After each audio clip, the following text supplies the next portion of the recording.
despite completing my training, despite being surrounded by every form and severity of disease, I had yet to learn what it meant to be sick. I would experience an illness, followed by a long, painful recovery that took me apart, piece by piece, and put me back together in a conformation so different I questioned if I still existed at all. The wish for the cure is seductive. It captivates and charms. Devastating illness, despite its ability to utterly transform, is not revered in the same way. Illness is viewed as an aberrant state. It is a town we drive through on a journey home, but not a place to stop and linger. We pass through with gritted teeth, as if it were a storm, with no regard for the illuminating beauty of the lightning as it strikes.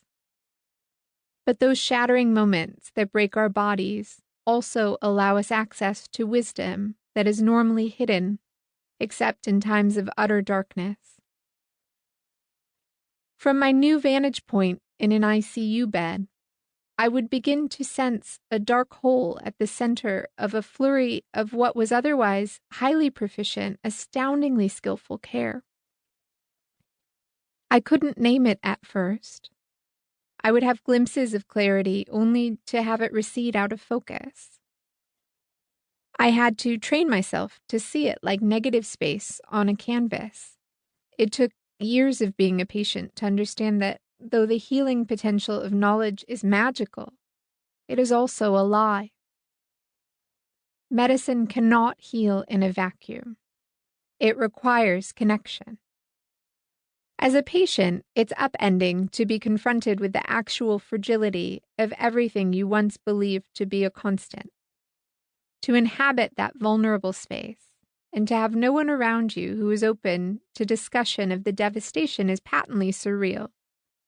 We all desire to be seen, to be known, to share our experiences, and feel heard.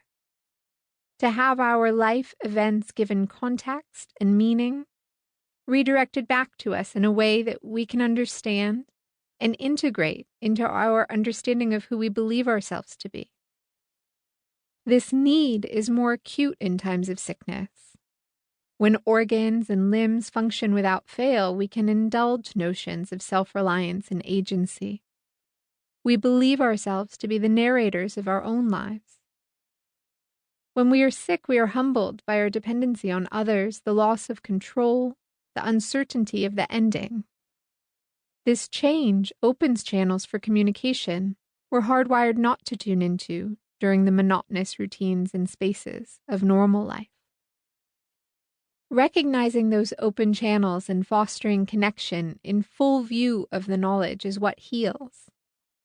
Making the choice to be present for someone else's suffering requires a kind of anticipatory resolve, because it does get hard, sometimes even unbearably so.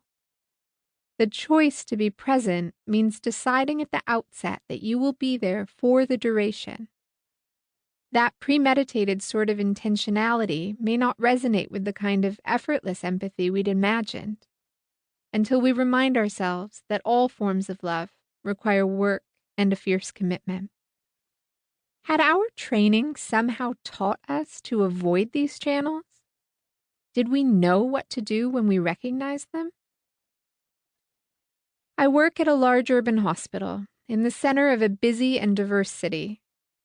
We are sent patients by helicopter and ambulance who have run out of options elsewhere. The kind of clinical excellence, determination, and teamwork necessary to care for these uniquely complex patients far surpasses what I've experienced in other hospitals during medical school or residency training.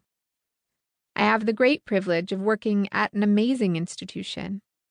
The shared purpose and pride that comes from doing hard work well is one of the reasons I chose to stay on after my fellowship training. The hard times, the times when I knew we missed the mark, can almost always be understood and rationalized.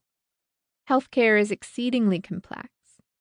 Errors will inevitably occur at even the best hospitals. What seems different